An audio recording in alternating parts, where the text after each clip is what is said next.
My name is Kennedy Sanchez, and the man weeping on my security monitor used to tell me that crying was a tenant privilege. According to his rules, owners dealt in solutions, while renters dealt in tears. It was an interesting philosophy, considering that in his own house, I was classified as a tenant. Today, I hold the deed to the concrete he is currently kneeling on. It is a Tuesday in late July. The St. Louis heat sits heavy outside the tinted glass of my home office. Inside, the climate control hums a steady 68 degrees. My desk is clear, a tablet, a stylus, a glass of iced coffee. I run a logistics and supply chain firm.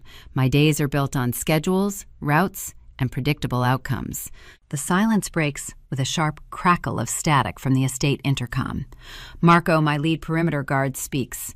His voice usually carries the bored authority of a former state trooper. Today, there is a tight edge to it. Ms. Sanchez, we have an individual at the main gate. He bypassed the call box. He is physically holding on to the ironwork. He claims he is your father. I do not drop my stylus. My pulse does not spike. I drag one finger across the tablet screen, pulling up the high-definition feed from the front entrance. Julianne stares back at me through the lens. The years have stripped him of his polished veneer. His hair is thinning, plastered to his forehead with sweat. The shoulders of his suit jacket sag, the fabric wrinkled and defeated. His knuckles are white where he grips the gate, shaking it with an exhausted, uneven rhythm. I can see his mouth moving frantically, but the audio feed only catches the reedy pitch of a man who has run out of options. A drop of condensation gathers on the rim of my glass. It rolls down the smooth curve and pools on the leather coaster. I take a sip. The ice clinks softly against the glass. Welcome to Revenge Order, where we explore the exact cost of discarded loyalties. If you are listening to this, maybe you know what it feels like to be evaluated by the people who were supposed to protect you, only to be found lacking. How old were you when you realized your family viewed you as a burden instead of a person? Drop your age in the comments. And be sure to subscribe because you are going to want to see what happens when the intercom microphone clicks on. Julian expects me to rush down the driveway. He anticipates a screaming match, a tearful reunion, or a dramatic standoff in the Missouri humidity. He relies on the assumption that I am still the 16-year-old girl who craved his validation. He is unaware that I am processing his presence at my gate the same way I read a defaulted invoice. To understand why Julianne is weeping on my pavement, you have to understand the weight of a brass house key. You must understand the hollow, metallic sound it makes when a father demands his child surrender it. I do not press the button to speak with him. Not yet. Before I answer the ruined man at the gate, we need to return to the day the locks were first changed. I was 10 years old the first time my father proved that his comfort carried more weight than my existence. Julian worked as a regional manager for a mid-tier paper supplier. He drove a leased sedan and favored suits that looked expensive from a distance. He valued clean surfaces and uncomplicated routines. When my mother passed away, he found himself alone with a grieving child. Grief is a messy process. Julian did not care for complicated things. He preferred situations that could be managed with a signature and a smile. So he found Vanessa. Vanessa was a woman who spoke in soft, gentle tones while she quietly rearranged your life. She never raised her voice. She simply moved objects until you no longer recognized your own surroundings. During the first few weeks she lived with us, I watched her territorial instincts unfold. She replaced the family photographs on the living room mantel with abstract art pieces she bought at boutique galleries. She reorganized the kitchen cabinets, placing my favorite cereal bowls on the highest shelf where my 10-year-old arms could not reach them. Julian stood by and let her do it. He called it a fresh start for all of us. I knew even then it was an active erasure. The real education happened a few months later. Julian and Vanessa had just returned from a short vacation. I spent that weekend staying at my maternal grandmother's house. My grandmother's home smelled like cinnamon and old wood. It was a place where I was allowed to take up space. On Sunday afternoon, my grandmother dropped me off in our driveway. I walked up the front steps and pushed the front door open. The air hit me the second I crossed the threshold. It was the sharp, nauseating chemical scent of industrial latex and paint thinner. The smell coated the back of my throat. I dropped my backpack on the hardwood floor and walked up the stairs. My bedroom door was wide open. For 3 years, those walls had been a soft, bright lavender. My mother and I picked that color together when I was 7. We spent an entire Saturday rolling the pigment onto the drywall, getting streaks of purple in our hair, and laughing until our sides ached. That room was the last physical place where my mother's memory felt alive. Now the walls were a flat, sterile beige. The color absorbed all the light in the room. It was the exact shade of a corporate waiting area. My twin bed was shoved into the far corner, pushed tight against the baseboards. In the center of the hardwood floor sat 4 cheap cardboard boxes, the kind you get for free behind a liquor store. My books, my stuffed animals, my drawing supplies, and my framed photos were piled haphazardly inside the cardboard. Someone had tossed them in without care, bending the covers of my favorite novels. I stood in the doorway, staring at the boxes. The air felt thin. Then I heard footsteps behind me. Vanessa walked down the hall holding a ceramic mug of herbal tea. She stopped beside me and smiled. Her smile never reached her eyes. "Do not worry, sweetheart," she said, taking a slow sip from her mug. "We are just optimizing the space. Julian needs a proper home office, and we want to have a nice guest room for when my friends visit from out of town. You can keep your school clothes in the closet, but the toys need to stay in the boxes. It looks much cleaner this way." She called my bedroom a guest room. She said it casually as if stating the weather. I looked past her shoulder. Julian was standing near the top of the stairs. He wore his golf clothes. His hands were stuffed deep into his pockets. He did not look at me. He fixed his gaze firmly on the floorboards, studying the grain of the wood like it was a complex puzzle. "You just need to adapt, Kennedy," he muttered. "The family is changing. We all have to make sacrifices to make this work." He used the word family, but I understood the translation perfectly. I was no longer a daughter. I was a tenant taking up valuable square footage, and my lease was currently under review. A different child might have cried. A different child might have screamed or kicked the boxes over. But I remembered what Julian believed about crying. Tears were useless. They did not change the color of the walls. They did not unpack the boxes. I did not shed a single tear. I turned my back on both of them, walked down the carpeted stairs, and walked right out the front door. The Missouri summer sun beat down on the pavement. The heat radiated through the soles of my sneakers. I walked 3 blocks away from the beige house until I reached the corner pharmacy. The aisles smelled like peppermint and floor wax. I reached into my denim pocket and pulled out a crumpled $5 bill my grandmother had given me for ice cream. I walked to the stationery aisle. I bypassed the colorful folders and the glittery notebooks. I selected a composition ledger. It had a stiff black and white marbled cover and thick lined pages. It was designed for keeping accounts. I paid the cashier at the front counter. I bought a single black pen. I walked outside and sat on the concrete curb near the parking lot. The traffic rolled by on the main street. I opened the heavy marbled cover and smoothed down the first blank page. I clicked the pen. The scratch of the ballpoint against the fresh paper was a small, grounding sound. It sounded like permanence. I wrote the date at the top of the page. Underneath, I wrote the word lavender. Next to it, I wrote the estimated cost of 3 gallons of industrial beige paint. This ledger became my anchor. It became the vault where the truth lived, while the rest of the house pretended everything was perfectly normal. Over the next few years, I used those lined pages to record every slight. I documented every dollar spent on Vanessa's whims, while my basic needs were ignored. I wrote down the date of every broken promise. I did not write these things out of petty anger. I wrote them because I needed a factual record to prove I was not losing my grip on reality. When you live with people who constantly rewrite history, you must become your own historian. That notebook sat hidden at the bottom of my backpack for years. It was the only thing I truly owned. But the fresh coat of paint and the cardboard boxes were only the opening moves in Vanessa's campaign to clear me out of her life. The psychological eviction and the erasure of my identity were just the beginning. The theft of my future was next. Vanessa brought her son into our home a year after she supervised the beige paint project.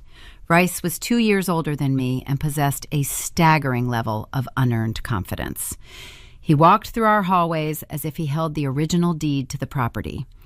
Vanessa treated him like a fragile monarch who required constant accommodation.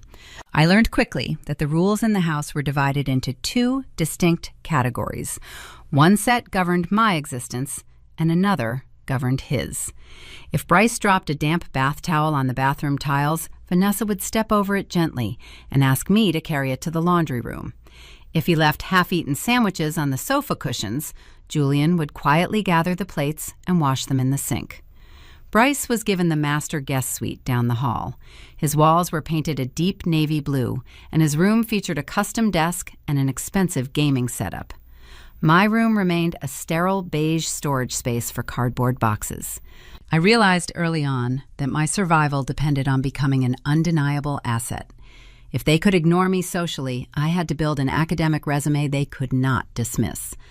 I treated my middle school and early high school classes like a corporate job. I studied until my vision blurred. I memorized historical timelines and complex algebraic formulas while sitting at the kitchen island long after the rest of the house went to sleep. When I turned 14, Julian and I made a verbal contract. We stood in the garage on a Saturday morning while he wiped down his golf clubs with a grease-stained rag. The air smelled of motor oil and cut grass. He told me that if I maintained a flawless academic record throughout my high school years, he would provide a modest college fund. He stated it would cover state tuition and a reliable used car to navigate the campus. I nodded and shook his hand. The calluses on his palm felt rough and permanent. I viewed the handshake as a binding agreement. I held up my end of the bargain with militant precision. Bryce took a different approach to his education. He viewed school as an inconvenient interruption to his social schedule. During his sophomore year, the district mailed his final report card directly to our residence. I saw the paper sitting on the granite kitchen counter before anyone else did. He had failed chemistry, history, and geometry. His grades were a collection of dismal letters printed in stark black ink. I assumed Julian would establish a boundary. I expected revoked privileges and grounded weekends. Instead, Julian took Bryce to a luxury car dealership on the other side of town. It happened on a Tuesday evening. I was sitting at the kitchen island, reviewing a thick biology chapter. I heard the heavy crunch of tires rolling onto the gravel driveway. A pair of bright headlights swept across the living room wall. I walked to the front window and pulled back the blind. A brand new silver SUV sat idling near the porch. The metallic paint caught the glow of the streetlights. Bryce hopped out of the driver's seat holding a set of pristine keys. Julian stood on the lawn clapping his hands together. Vanessa hugged her son and kissed his cheek proudly. Julian walked inside a few minutes later and saw me standing by the glass window.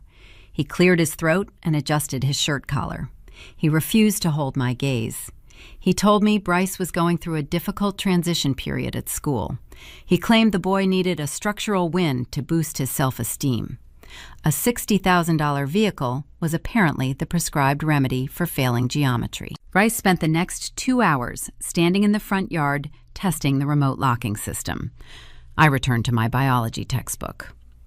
Every 30 seconds, a sharp, obnoxious chirp pierced the drywall. The sound of the car alarm engaging and disengaging echoed through the quiet neighborhood. The noise drilled into my temples. Each electronic beep served as a rhythmic reminder that my relentless hard work meant nothing, while his failures were rewarded with chrome and fresh leather. I closed my textbook and walked into the living room. Julian and Vanessa were sitting on the sofa watching a television program. I stood, blocking their view of the screen. I asked Julian about our contract. I asked if the money spent on the luxury SUV would affect the college fund we discussed in the garage. Julian shifted his weight on the cushions. He rubbed the back of his neck. He opened his mouth, but no sound emerged. Vanessa intervened immediately. She paused the television and looked at me with the same hollow, gentle smile she wore the day she ruined my bedroom. "Kennedy, you are such a bright girl," she said while smoothing a wrinkle out of her skirt. "You are smart enough to earn academic scholarships. You do not need to drain our family resources when you possess so much natural potential. Bryce requires a little extra support right now. We have to allocate our assets where they are needed most." I looked at my father. I waited for him to correct her. I waited for him to honor the handshake we shared near the oil stains on the garage floor. He kept his eyes glued to the dark television screen. He let her erase my future without offering a single word of defense. I walked back to my beige room. I pulled the marbled ledger from the bottom of my backpack. I turned to a fresh-lined page. I wrote down the make and model of the silver SUV. I researched the exact retail price and logged the amount in neat block letters. $62,400. Later that night, the house went quiet. The air conditioning unit hummed a low, steady rhythm. I walked down the hall to get a glass of water from the kitchen. As I passed the master bedroom, I heard Vanessa's voice drifting through the cracked door.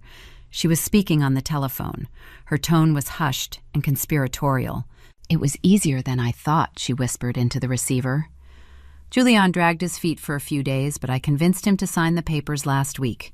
We reallocated the accounts. The life insurance policy cleared this morning. There is plenty left over for the backyard landscaping project. I froze in the hallway.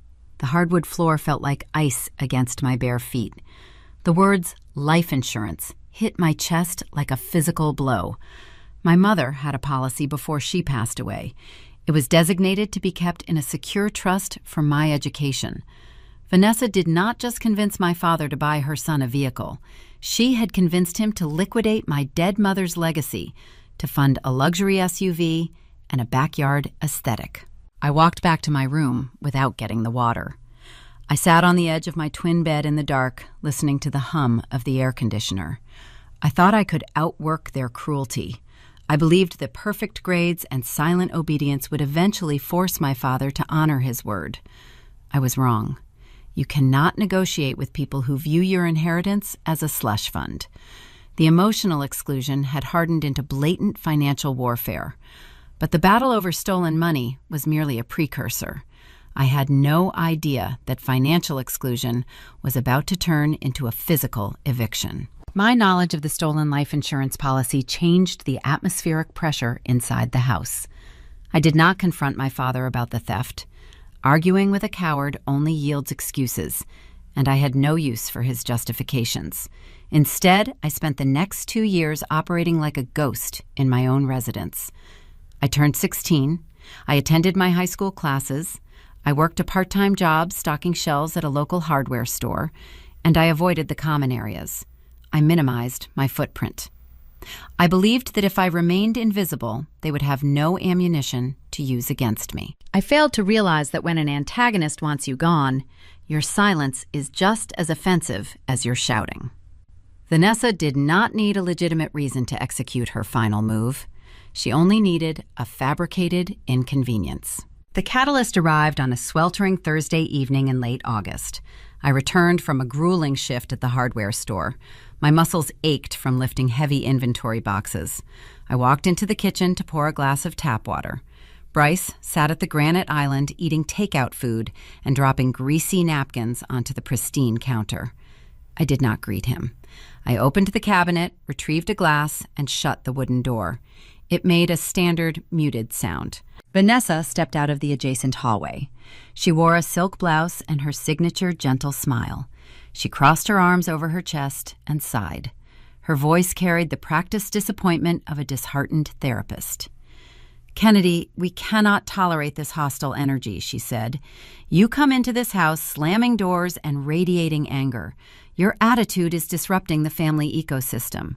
Bryce is trying to study, and your erratic behavior is creating a toxic environment for everyone." Bryce was playing a game on his cellular phone. He was not studying. I looked at Vanessa and took a slow drink of water. I did not defend myself. Defense implies that the accuser holds a valid premise. Julian walked into the kitchen a moment later, summoned by the deliberate pitch of his wife's voice. He loosened his silk tie and rubbed his temples. Vanessa turned to him and placed a delicate hand on his forearm. She told him that my presence was causing irreparable damage to her mental health. She claimed she felt anxious in her own home. She played the victim with Oscar-worthy precision. Julian gestured toward the living room. "We need to have a discussion," he muttered. I followed him into the formal living area. He sat down on the edge of the expensive leather sofa. Vanessa stood behind him, resting her hands on his shoulders in a display of unified authority.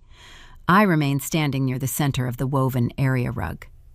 The television was turned off, but the black screen reflected our distorted shapes. Julian leaned forward and rested his elbows on his knees.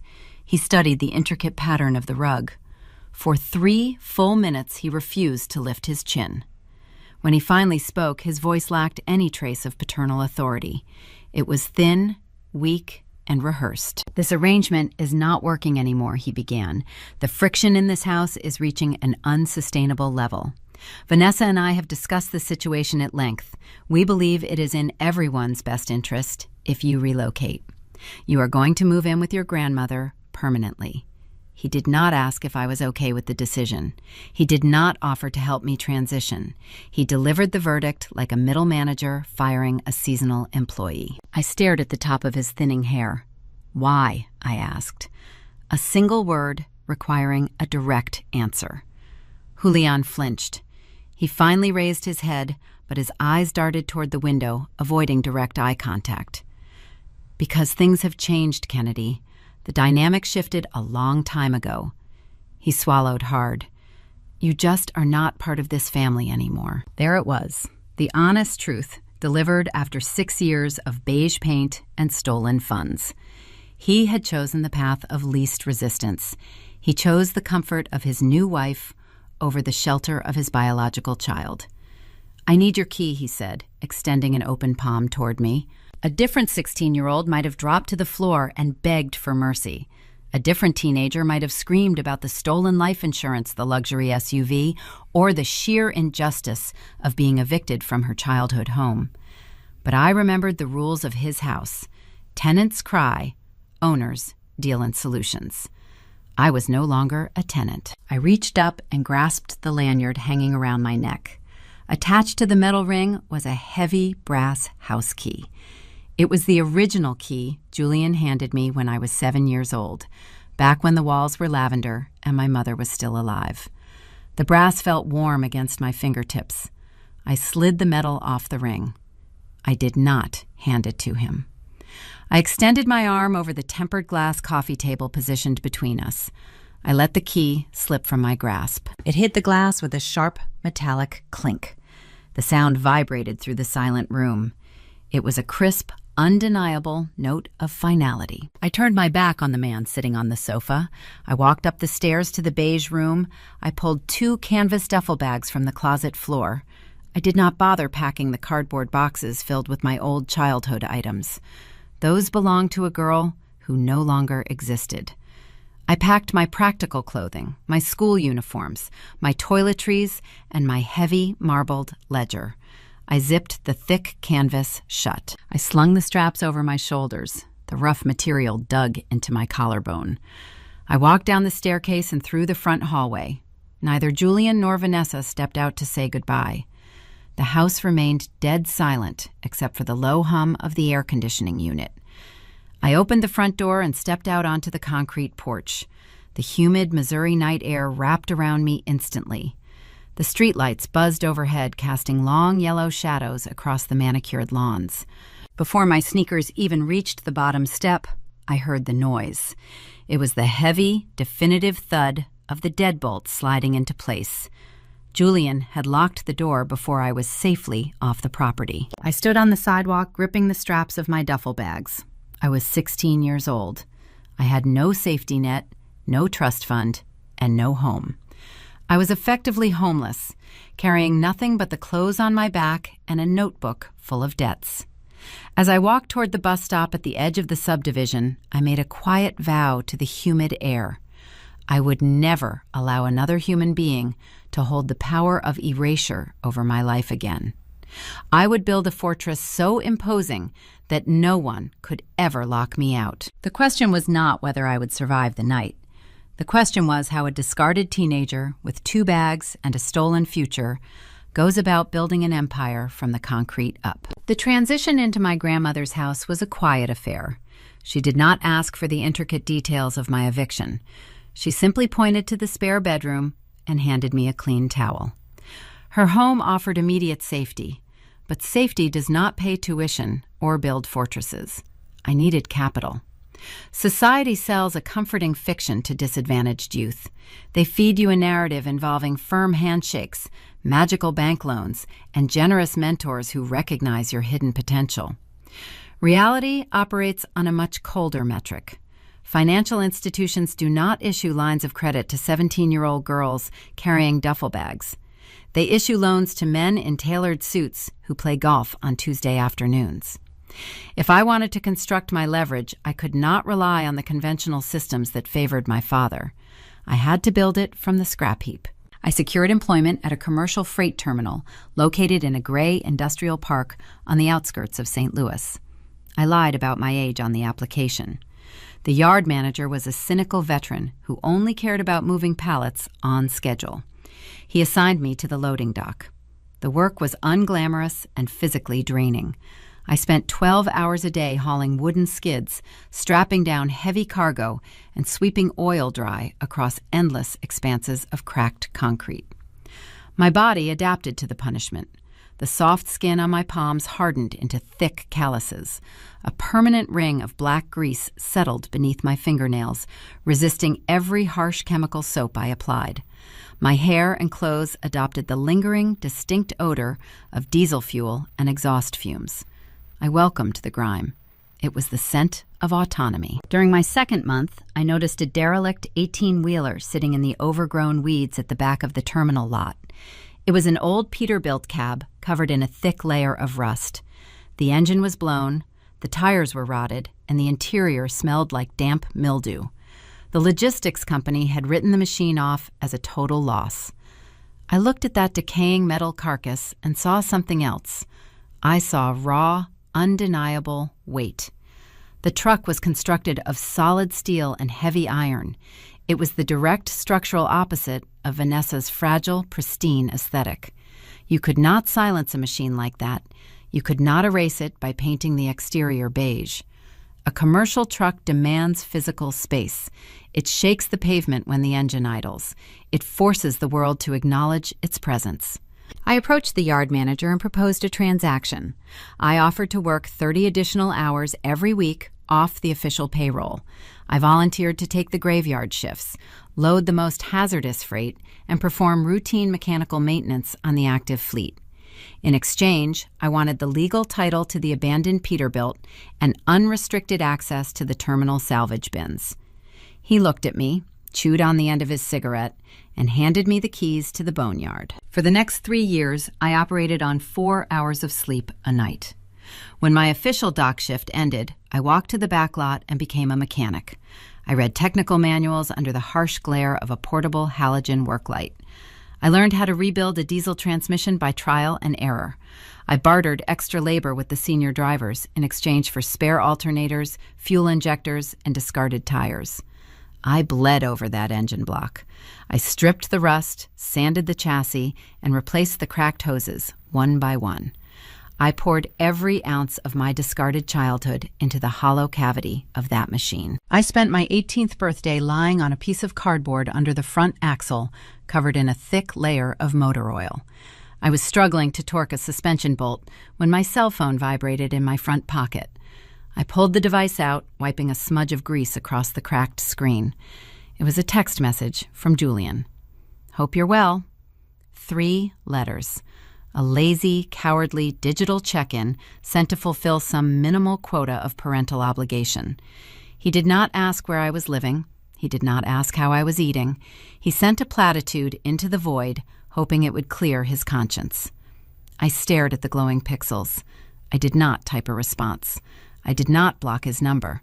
I simply dropped the phone into my metal toolbox, picked up my heavy wrench, and went back to work. His words held no currency in the dirt lot. 6 months later, I climbed into the driver's seat of the Peterbilt. The interior was stripped bare, but the mechanical components were flawless. I inserted the ignition key and turned it forward. The engine hesitated for a fraction of a second before roaring to life. A thick plume of black smoke shot out of the vertical exhaust pipe. The heavy diesel motor vibrated through the steering column and rattled my teeth. The sound was deafening. It was the loudest, most beautiful noise I had ever heard. I gripped the wheel and felt the sheer mechanical power transferring into my hands. I was no longer a tenant. I was an operator. I secured my commercial license and began running independent dispatch routes. I undercut the larger firms on delivery times by driving through the night. I reinvested every single dollar of profit back into the operation. I did not buy nice clothes or eat at restaurants. I bought a second used truck. Then I hired a hungry, reliable driver. 6 months later, I purchased a third rig. By the time I turned 22, I walked into a sterile government building and filed the Articles of Organization for my own boutique logistics firm. I moved out of my grandmother's spare room and rented a functional office attached to a warehouse. I possessed a tax identification number, a growing payroll, and a fleet of steel machines carrying cargo across the Midwest. I had built the imposing fortress I promised myself on the night of my eviction.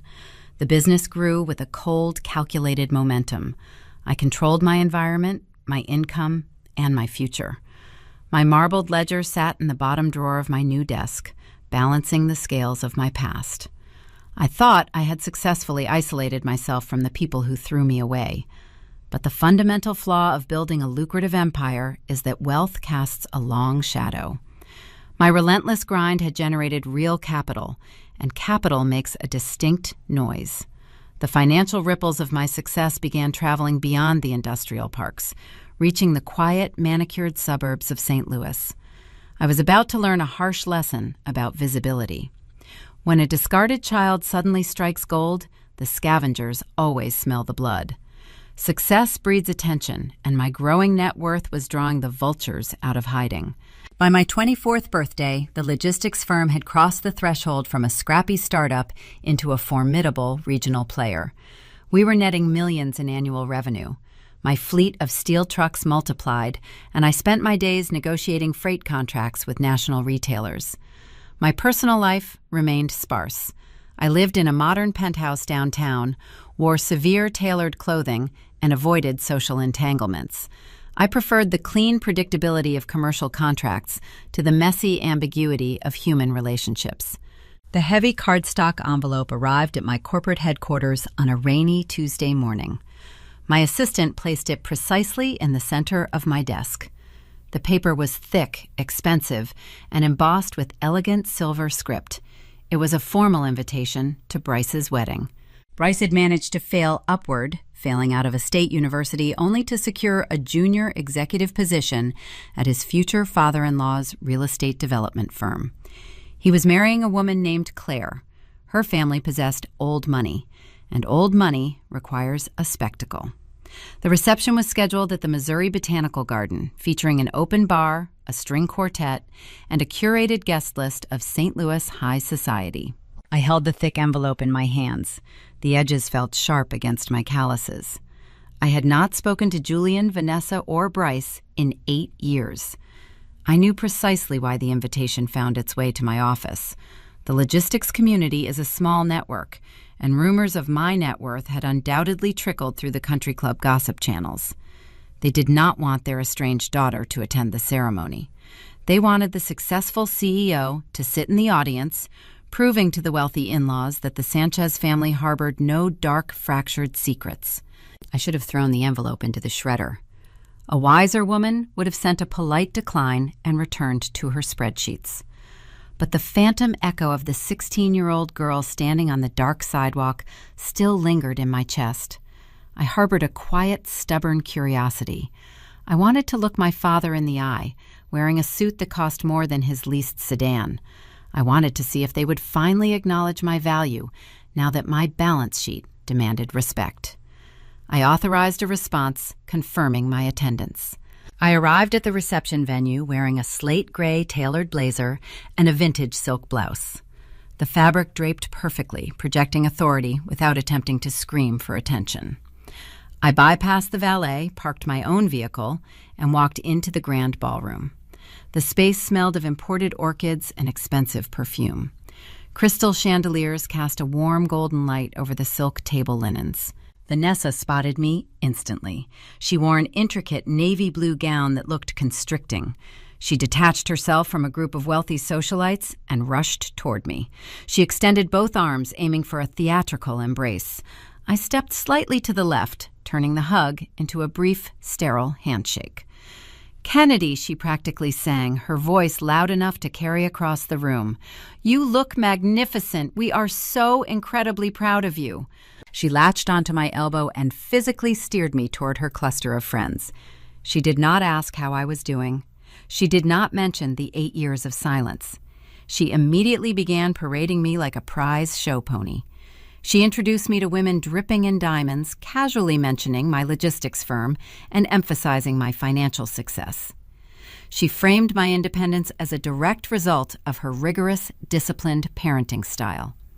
She spun a narrative where my eviction was a clever character-building exercise. I stood there, holding a flute of sparkling water, analyzing her performance. She wanted the status of my wealth to rub off on her own reputation. Julian hovered near the edge of the circle, nodding along and nursing a bourbon. He still refused to meet my gaze. I allowed them to perform their pantomime. I watched the gears turn behind their practiced smiles. When the string quartet finished their set, a coordinator chimed a small bell, directing the guests to find their designated seats for the plated dinner. The crowd shifted, moving toward the lavishly decorated round tables scattered across the ballroom floor. I scanned the elegant calligraphic seating chart displayed near the entrance. I located my name, Kennedy Sanchez, table 24. I walked past the head table where Bryce and Claire sat beneath a sprawling floral archway.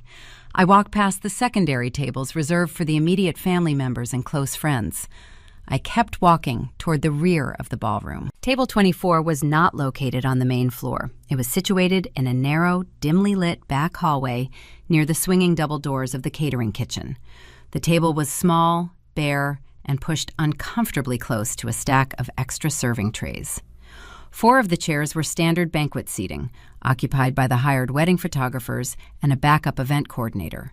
The 5th chair was designated for me. It was not a padded banquet seat. It was a cheap, rusted metal folding chair. My calligraphic place card rested on the bare surface in front of the cold metal. The contrast was staggering. The elegant, expensive script resting atop a visual insult. Vanessa had carefully orchestrated the entire sequence. She utilized my presence to impress her high society peers during the cocktail hour, and then literally relegated me to sit with the hired help during the meal. The folding chair was a precise, calculated message. It communicated that regardless of how much capital I amassed, I would never secure a legitimate seat at their table. I looked across the expanse of the ballroom. Vanessa was seated at the head table. She held a crystal wine glass near her mouth. She was staring directly at me through the crowd. As our eyes locked, the corner of her lips twitched upward into a small, satisfied smirk. She had executed her power play. She anticipated a reaction. She waited for me to storm out in a tearful rage or approach the head table and demand a better seat. She wanted a scene she could weaponize to prove my inherent instability to her new in-laws. I did not give her the satisfaction. I pulled the metal folding chair back. The rusted hinges let out a quiet squeak. I sat down, smoothing the fabric of my slate gray trousers. A young waitress carrying a heavy tray of champagne flutes rushed out of the swinging kitchen doors. She stopped abruptly when she noticed me sitting in the hallway. She looked at my expensive suit, then glanced down at the rusted chair. A flicker of genuine pity flashed across her face. "Can I get you something to drink, ma'am?" she asked, her voice hesitant. "Just a glass of still water, please," I replied. My tone was perfectly even. I sat in the cold metal chair for the entire duration of the meal. I ate the roasted chicken. I conversed politely with the exhausted photographers about lighting techniques. I maintained a posture of absolute unbothered calm. I refused to let the metal pinch my dignity. When the plates were cleared and the speeches began, I stood up. I pulled the sleek leather wallet from my inner jacket pocket. I retrieved 5 crisp $100 bills.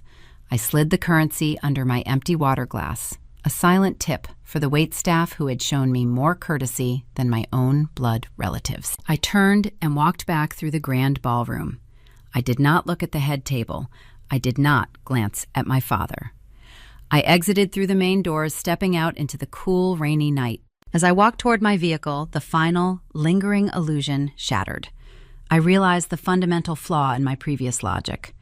I spent the last 8 years building an empire, hoping that my financial gravity would eventually force them to respect me.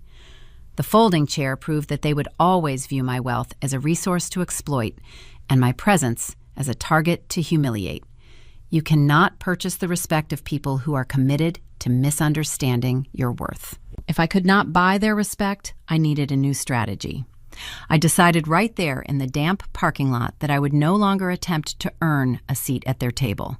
Instead, I was going to buy the entire building and burn the table down. The morning after the wedding, I sat in my downtown office and recalibrated my entire operational approach toward the Sanchez family. Anger is a volatile fuel. It burns hot and fast, often consuming the person who ignites it. I had no intention of burning. I required a fuel source that burned slow, cold, and infinitely sustainable. I needed leverage. For 2 years, I poured my energy into aggressive expansion. My logistics firm acquired smaller competitors, consolidating shipping routes across the Midwest. We evolved from a regional trucking outfit into a comprehensive supply chain management conglomerate. As the corporate umbrella expanded, I directed my legal team to establish a series of blind holding companies. These corporate entities were layered behind ironclad non-disclosure agreements and proxy boards designed specifically to acquire distressed assets without revealing my name on the public filings. I called the primary holding entity Apex Vanguard. While I was quietly constructing an untraceable financial monolith, Julian was actively sabotaging his own stability. Julian had spent his entire career as a mid-level regional manager, comfortably insulated by corporate structure. He lacked entrepreneurial instincts. However, Vanessa was not satisfied with the modest income of a paper supply executive. After rubbing elbows with the old money real estate developers at Bryce's wedding, she decided that Julian needed an impressive title to match her growing social ambitions. She convinced him to resign from his stable position and launch his own independent consulting firm. He named it Sanchez Strategic Solutions.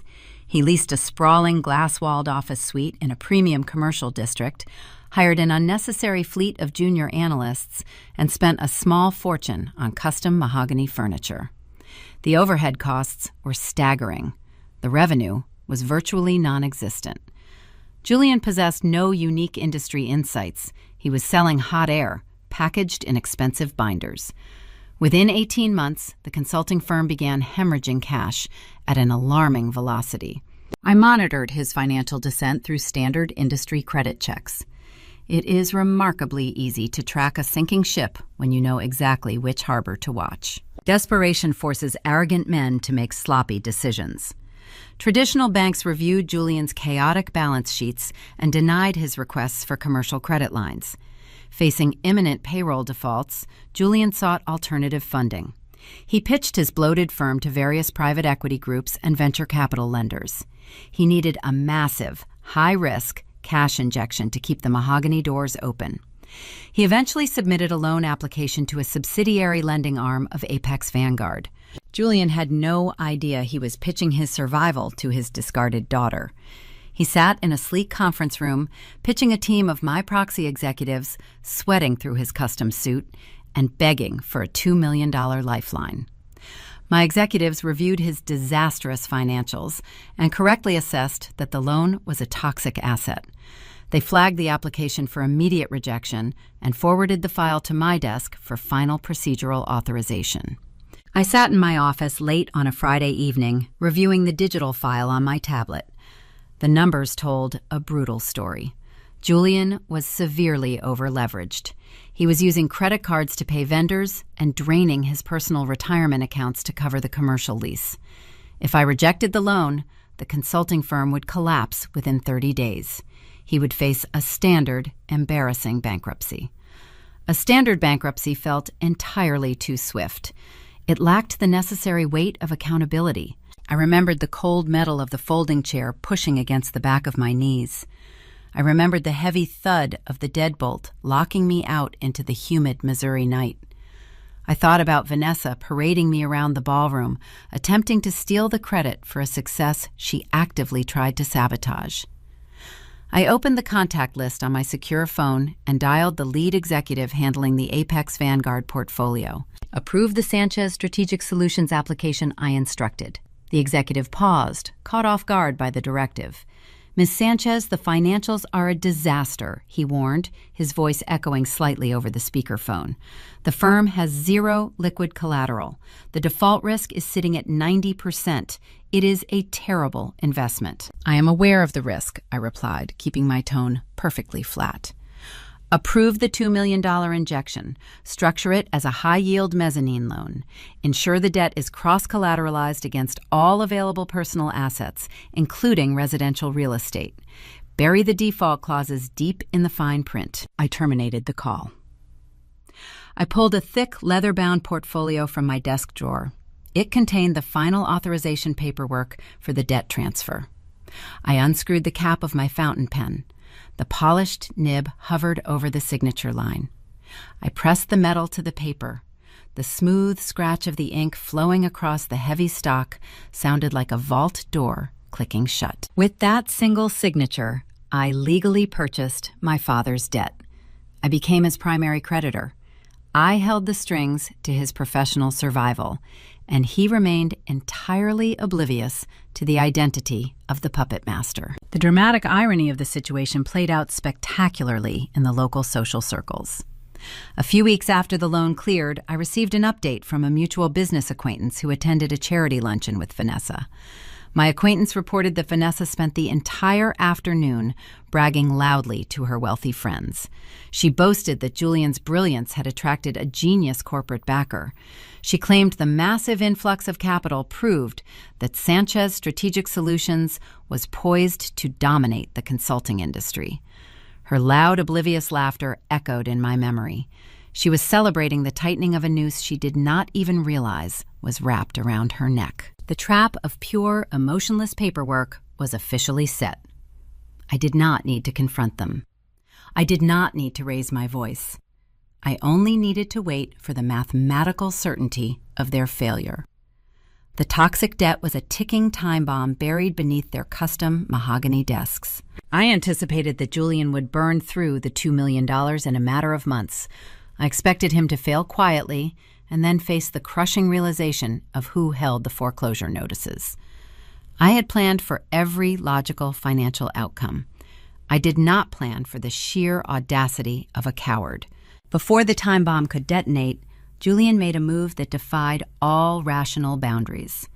Driven by an incomprehensible mixture of desperation and entitlement, he decided to reach out directly to the daughter he had thrown away.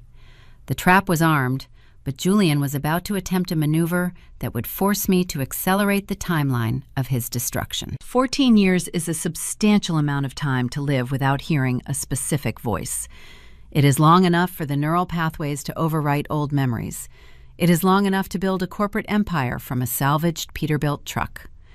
I was 30 years old when my private cellular phone vibrated on the granite counter of my penthouse. The screen displayed an unsaved number. I let the call roll to the automated voicemail system. A digital audio file appeared a minute later. I tapped the screen and listened. "Kennedy, it is your father." The voice sounded hollow, stripped of the arrogant baseline it used to carry. He cleared his throat twice during the brief recording. He stated he needed to discuss a time-sensitive business proposition and requested an in-person meeting. He did not mention the 8 years of silence since the wedding. He did not mention the night I surrendered my brass house key. He spoke with the forced, casual cadence of a man attempting to borrow a lawnmower from a neighbor. I did not invite him to my corporate headquarters. I did not want him breathing the filtered air of the environment I built. I selected a 24-hour diner located on the industrial perimeter of the city. It was a sterile, fading establishment characterized by cracked vinyl booths and the lingering scent of scorched cooking oil. It was a space devoid of high society posturing. I arrived 15 minutes early. I selected a booth in the far corner facing the entrance. A waitress wearing a stained apron poured a cup of black coffee into a thick ceramic mug and walked away. I did not add sugar. I did not take a sip. I let the dark liquid sit on the Formica table, watching the steam dissipate into the chilled air conditioning. Julian walked through the glass double doors 12 minutes past the agreed hour. He attempted to project the aura of a successful executive, but the physical tells betrayed his engineered facade. His tailored suit hung slightly loose, indicating rapid weight loss. The skin around his eyes appeared bruised and sunken. He scanned the diner, locating my booth, and arranged his features into a rigid plastic smile. He slid into the vinyl seat across from me. He reached for the laminated menu propped against the salt shaker. He gripped the edges of the plastic cover, holding it up as a physical barrier between us.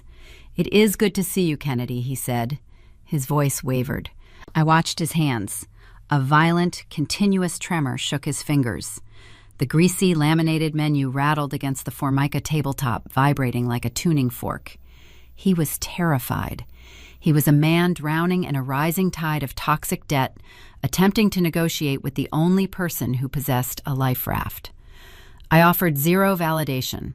I sat in stoic silence, letting the ambient noise of clattering silverware and sizzling grill grates fill the chasm between us.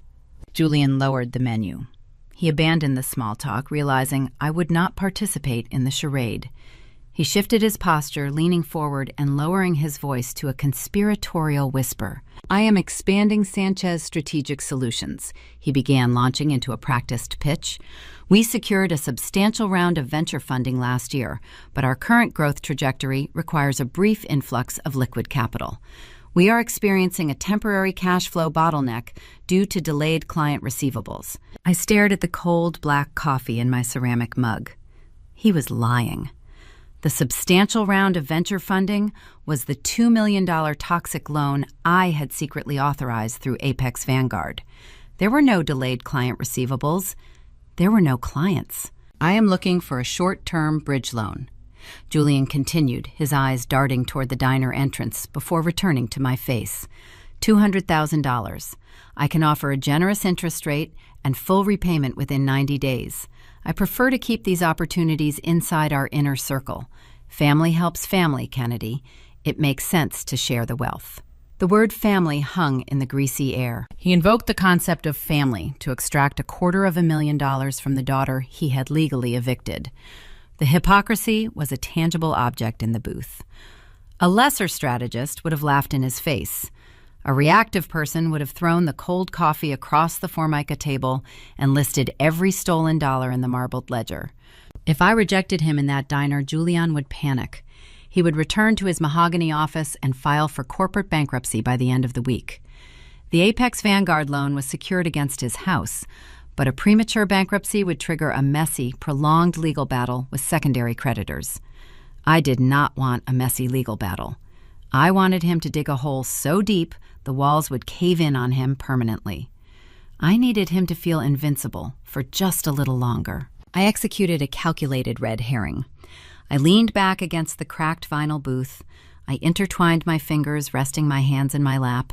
"I do not write blind checks based on diner pitches, Julian," I said. My voice was a flat, unreadable plateau. "However, I maintain a dedicated acquisitions team for distressed assets. Send your raw, unredacted financial histories to my corporate office. Include a decade of personal and business tax returns, all current ledger balances, and every signed vendor contract. If the math aligns, I will consider offering you a lifeline." The transformation was instantaneous. The color rushed back into his pale cheeks. The tremor in his hands vanished. He let out a long, ragged breath, releasing months of compressed anxiety into the space between us. He interpreted my conditional offer as a guaranteed victory. In his mind, he had successfully manipulated his estranged wealthy daughter. He believed my desire for paternal approval had overridden my business acumen. "I will have my accountants compile the raw data by tomorrow morning," he promised, grinning like a lottery winner. "You are making a smart investment, Kennedy. I knew you would understand the vision." Julian stood up from the booth, energized by his own delusion. He buttoned his suit jacket, offered a patronizing nod, and practically floated out of the diner. I sat alone in the corner booth. I reached out and touched the side of the ceramic mug. The coffee was entirely cold. Julian drove back to his expensive subdivision, carrying the false promise of financial salvation. He walked into his kitchen and delivered the triumphant news to Vanessa. He assured her that my capital would cover their lavish expenses and bridge the gap until his consulting firm became profitable. Fueled by this fabricated security, Julian made the exact reckless error I anticipated. Believing my phantom $200,000 would act as a safety net, he contacted a tertiary predatory lender. He took out an additional $50,000 in unsecured, high-interest debt to cover his immediate payroll and maintain the illusion of success. He tied the anchor around his own ankles and gleefully jumped off the vessel. He thought the meeting at the diner had saved his life. He did not know he had just handed me the shovel to dig his grave. The raw, unredacted financial documents he eagerly prepared for my team contained a devastating secret. But before my accountants could unearth the hidden felony buried in his tax returns, Vanessa decided she could not wait on the sidelines. Emboldened by Julian's perceived victory, she determined it was time to reassert her dominance. The quiet corporate warfare was about to collide with a public ambush. I was 31 years old when the autumn philanthropic season commenced. Wealthy circles operate on a highly predictable calendar. During the colder months, the city elite gather in grand ballrooms to bid on curated vacation packages and sip imported wine. They write checks to alleviate their collective conscience and secure their status. As the founder of a major logistics conglomerate, my attendance at these functions was a standard corporate requirement. I purchased a prominent sponsor table at the annual Gateway Children's Foundation Gala. The organization provided housing and resources for displaced youth. The cause resonated deeply with the architecture of my own past. The event took place at a historic downtown hotel. The venue featured vaulted ceilings lined with gold leaf and towering marble columns. I arrived wearing a structured emerald gown that brushed the polished stone floors. I stood near the silent auction displays, observing the orchestrated theater of the evening. Waiters carried silver trays offering delicate appetizers. The ambient noise consisted of soft jazz and the continuous chime of crystal glassware touching. It was an environment built on manners and unspoken rules. It was the exact type of room where Vanessa thrived. She found me just before the live auction commenced. Emboldened by Julian's fabricated victory at the diner, Vanessa believed she held the upper hand. In her mind, I was the prodigal daughter, attempting to buy my way back into their good graces. She decided it was the perfect moment to assert her dominance and secure her social standing. She did not approach me alone. She flanked herself with 3 influential charity board members. These were women who controlled local country club admissions and dictated the regional social hierarchy. Vanessa wore a tight crimson dress. She stepped into my personal space, projecting a false aura of maternal concern. Her voice rose above the soft jazz engineered specifically to capture the attention of the surrounding guests. "Kennedy, darling," she projected. "It is such a relief to see you here supporting a good cause. Julian told me you two finally reconnected. We are hoping you step up and honor your family obligations. Your father has been working himself to the bone. It is tragic how some children forget the people who raised them the second they secure a little financial success." The surrounding socialites turned their heads. The localized conversations ceased. Vanessa had laid her trap. She painted me as an ungrateful, hoarding offspring, while portraying Julian as a selfless martyr. She wanted me to shrink. She expected me to lower my gaze, stammer an apology, and pledge a silent donation to avoid a public scandal. She weaponized etiquette, assuming I would remain polite to preserve my corporate reputation. I looked at the women standing beside her. They held their champagne flutes, waiting for the drama to unfold. I looked at Vanessa. Her eyes gleamed with a predatory satisfaction. She thought she had cornered me near the auction stage. She failed to comprehend that a person who rebuilt a Peterbilt engine in a gravel lot does not fear a woman wearing a crimson dress in a hotel ballroom. I did not defend myself. I did not engage in a petty whispering match. I bypassed her entirely. The charity auctioneer stood on the raised platform a few yards away. He was adjusting the microphone stand, preparing to commence the primary fundraising drive. I walked past Vanessa, stepping up onto the low stage. I approached the podium. The auctioneer looked surprised, but my posture left no room for debate. I stepped up to the microphone. The amplifier let out a brief, low hum. The ballroom went still. Hundreds of faces turned toward the platform. "Good evening," I said. My voice echoed through the vaulted ceiling, smooth and unbothered. "I am Kennedy Sanchez. I want to express my profound gratitude to the Gateway Children's Foundation for their essential work.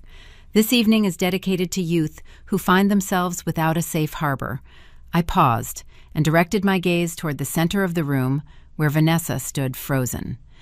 A moment ago, my stepmother Vanessa reminded me of the paramount importance of remembering where we come from. She spoke about the tragic reality of children forgetting their roots. Her words moved me. They reminded me of the specific, vulnerable teenagers this charity serves, the children who are abruptly locked out of their own residences, the youth who are handed their belongings in cardboard boxes and told they are no longer part of the family ecosystem. Those children need an unyielding foundation. I kept my eyes locked on Vanessa. In honor of Vanessa's passionate reminder regarding displaced youth, I am opening tonight's auction with a direct pledge. Apex Vanguard Logistics will donate $500,000 to fund the new emergency housing wing. May every discarded child learn how to build a door that no one can ever lock them out of. I stepped back from the podium. The reaction was not immediate applause. The reaction was a heavy, suffocating silence. The sudden cessation of clinking champagne flutes created a vacuum in the grand space. The wealthy socialites standing near Vanessa processed the layered meaning of my speech. They were experts in the art of subtext. They understood exactly what I had revealed. I walked down the shallow steps and returned to the floor. I looked at Vanessa one final time. The predatory gleam in her eyes had vanished. Her face was drained of color. She wore a tight, frozen, humiliated smile. The muscles in her jaw visibly strained as she attempted to maintain her composure. The board members standing beside her subtly shifted their weight, stepping a few inches away from her crimson dress.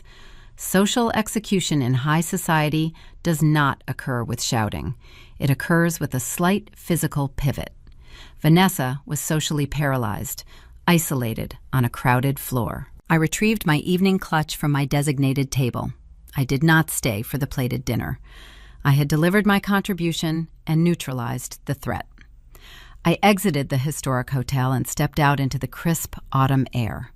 The valet brought my vehicle around. I drove back to my penthouse, leaving Vanessa to navigate the wreckage of her ruined reputation. She had attempted to humiliate me using the ghost of a struggling father. I turned her ambush into a $500,000 philanthropic weapon.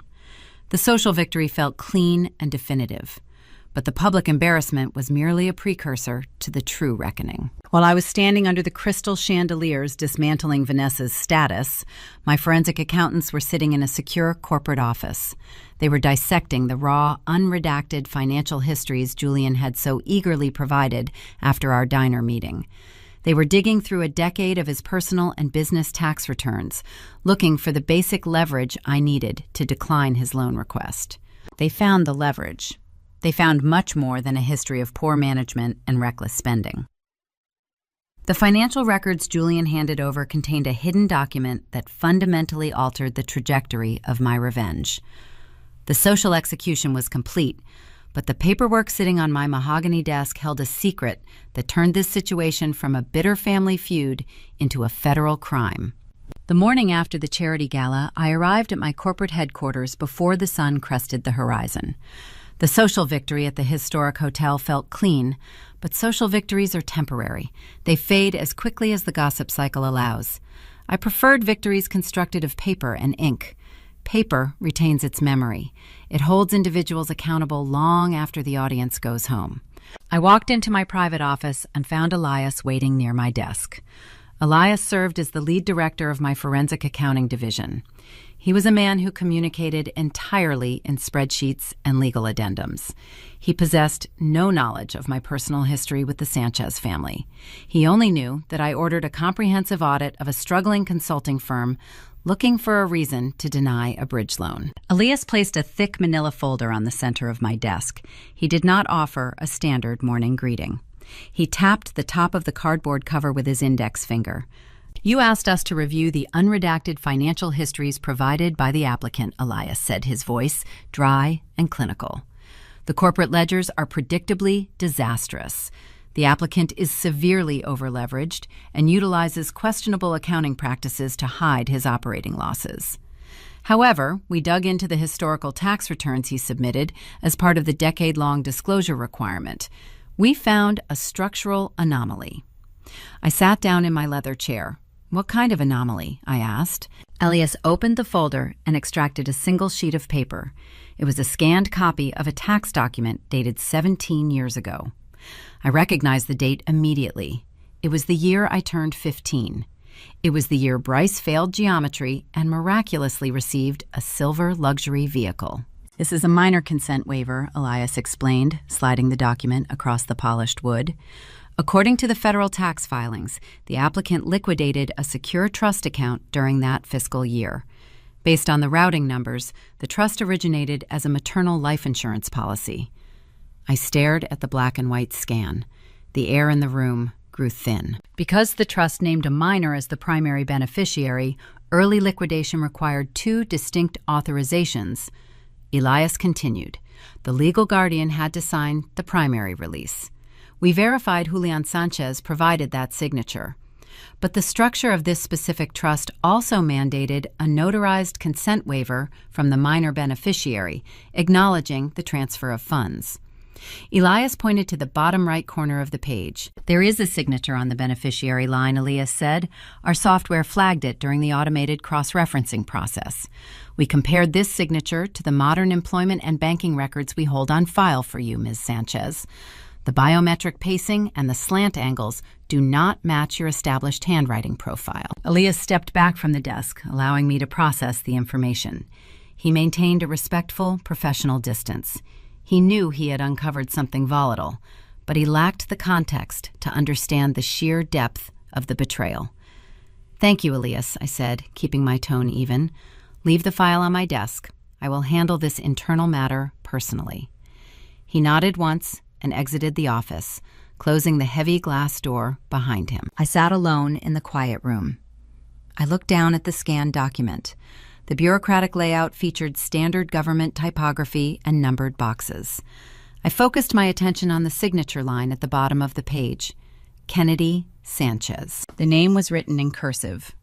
I reached out and rested my fingertips near the edge of the paper. A microscopic tremor originated in my wrist and traveled down to my knuckles. It was a tiny, involuntary vibration. I pressed my palm flat against the desk, forcing my hand to remain still. I did not write in cursive when I was 15 years old. I wrote in rigid block letters trained by years of making constrained, tight entries into my marbled ledger. I analyzed the ink strokes on the scanned waiver. The cursive script was ornate and flowery. The letter K featured a dramatic sweeping loop at the top. The tail of the letter Y dragged down in an exaggerated, elegant arc. It was the handwriting of a person who wanted their signature to be admired. I stood up and walked to a locked filing cabinet in the corner of my office. I entered the numerical code and pulled open the bottom drawer. I kept a small steel lockbox hidden beneath old corporate charters. The box contained the few physical artifacts I retained from my youth. I unlocked the metal lid and extracted a thick cardstock envelope. It was a generic birthday card given to me on my 14th birthday. It was the last piece of mail Vanessa ever handed me before the eviction. I carried the birthday card back to my desk and placed it directly next to the scanned tax document. I opened the card. Inside, a brief, generic greeting was written in blue ink. "Have a wonderful day, Kennedy." I compared the two documents. I focused on the dramatic, sweeping loop at the top of the K. I studied the exaggerated, elegant arc of the Y. The biometric slant was identical. The pacing of the pen strokes mirrored each other flawlessly. Vanessa forged my signature. The realization washed over me, stripping away years of carefully constructed assumptions. I had spent 17 years believing Julian was merely a coward. I believed he allowed his new wife to manipulate his finances and drain my inheritance through weak, passive compliance. I assumed he found a legal loophole to redirect the life insurance money to purchase the silver SUV and fund the backyard landscaping project. This was not a legal loophole. This was not a passive failing of parental duty. This was felony fraud. Vanessa sat at a kitchen table 17 years ago holding a federal tax document. She gripped a pen and deliberately forged the name of her husband's grieving teenage daughter. She committed a federal crime to steal the only financial safety net my dead mother managed to leave behind. And Julian, the man who lectured me about the rules of his household, took that forged document and submitted it to the government. They colluded to rob a child. My emotional baseline usually hovered at a cool detachment. I treated my past as a ledger of debts to be collected through standard logistical pressure. But staring at the identical loops of ink on my desk, the temperature in my chest dropped to absolute zero. The lingering embers of passive resentment solidified into pure titanium. I previously planned to let Julian fail on his own timeline. I orchestrated the Apex Vanguard loan to serve as a slow-acting poison. I intended to watch him burn through the funds, default on his payments, and suffer the gradual, humiliating decline of his bloated consulting firm. I thought the slow erosion of his status would be a fitting punishment for a man who prioritized optics over loyalty. I changed my strategy in that exact moment. Slow erosion was a penalty reserved for cowards and fools. White-collar criminals who forged the signatures of vulnerable minors require a much swifter execution. I was no longer interested in watching gravity do the work. I was going to become the gravity. I picked up my secure telephone and dialed my lead corporate attorney. I instructed him to prepare the default protocols for the Apex Vanguard loan. I told him to draft the acceleration clauses and ready the asset seizure paperwork. We were going to bypass the standard grace periods and trigger an immediate financial collapse. While my legal team mobilized, Julian was sitting in his leased mahogany office, entirely unaware of the shifting tectonic plates beneath his feet. He still believed the illusion I sold him at the diner. He thought the $200,000 bridge loan was arriving any day. Operating under that fatal delusion, he was about to make a desperate, illegal maneuver to keep his payroll afloat just a few hours longer. He was preparing to use a name he had no right to use. The trap was no longer a passive waiting game. The hammer was raised high in the air, and Julian was blindly positioning his own head squarely on the anvil. Julian interpreted my silence following the diner meeting as a sign of imminent rescue.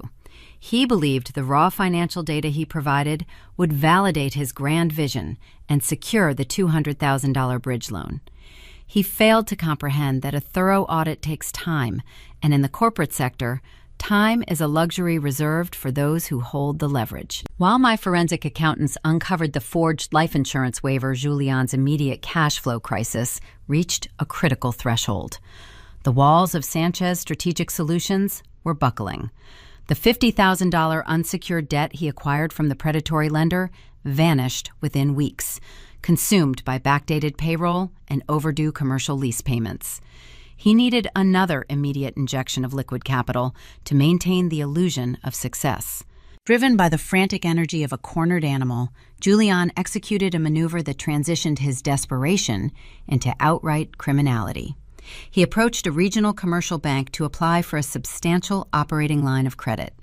The regional bank's underwriting department reviewed his disastrous balance sheets and, predictably, denied the application. They required a corporate guarantor possessing verifiable liquid assets and a sterling credit rating. Julian, lacking a legitimate guarantor, decided to invent one. He accessed the public state registry and downloaded the corporate charter details for my logistics conglomerate. He possessed no legal authorization to act on my behalf. He held no proxy powers and held zero equity in my company. Yet he returned to the regional bank and formally listed my logistics firm as the primary guarantor backing his new credit application. He forged the necessary authorization signatures, assuming he could secure the funds, stabilize his consulting business, and erase the fraudulent paperwork once my promised diner loan materialized. He fundamentally misunderstood the interconnected nature of modern commercial banking. The regional bank initiated a standard verification protocol. They routed a digital inquiry to my primary corporate counsel, seeking confirmation of the guarantor arrangement.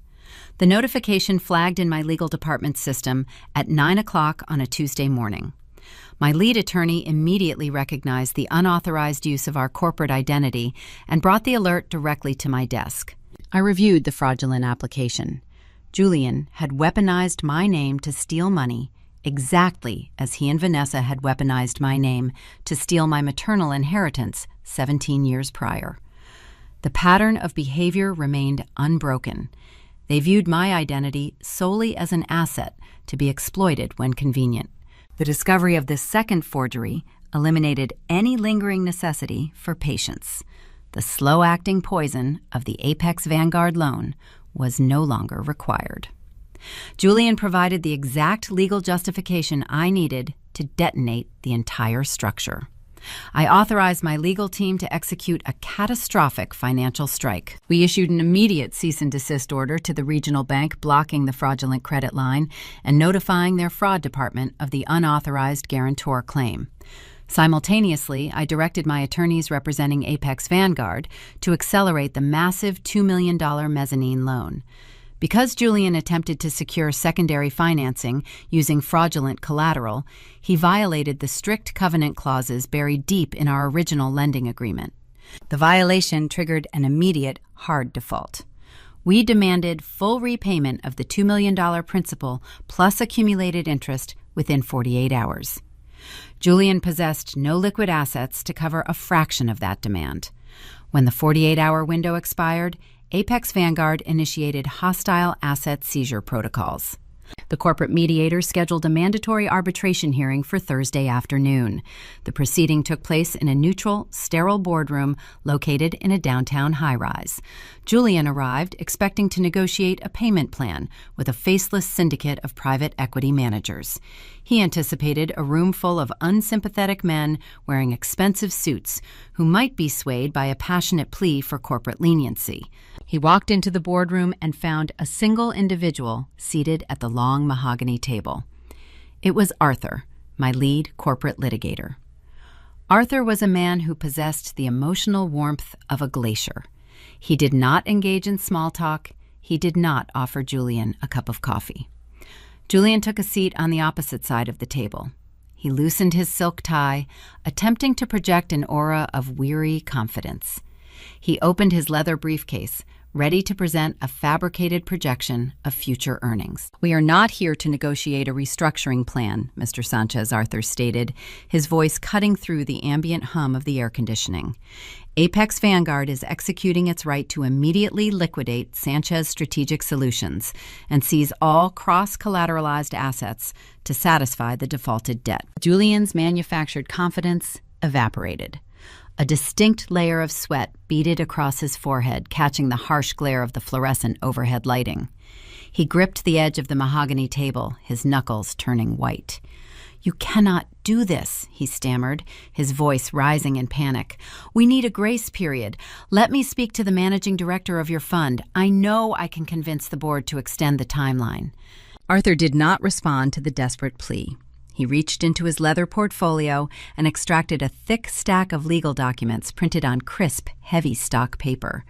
He placed his hand flat against the top page and slid the entire stack across the polished mahogany surface.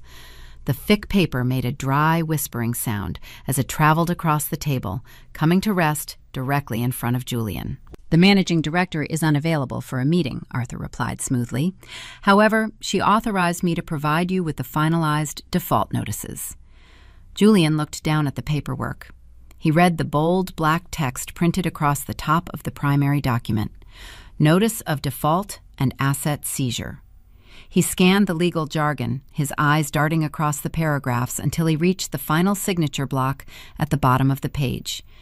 The authorizing entity was listed as Apex Vanguard Holdings, LLC. Directly below the entity name, printed in stark, undeniable type, was the name of the Chief Executive Officer, Kennedy Sanchez. Julian stopped breathing. He stared at the typed letters.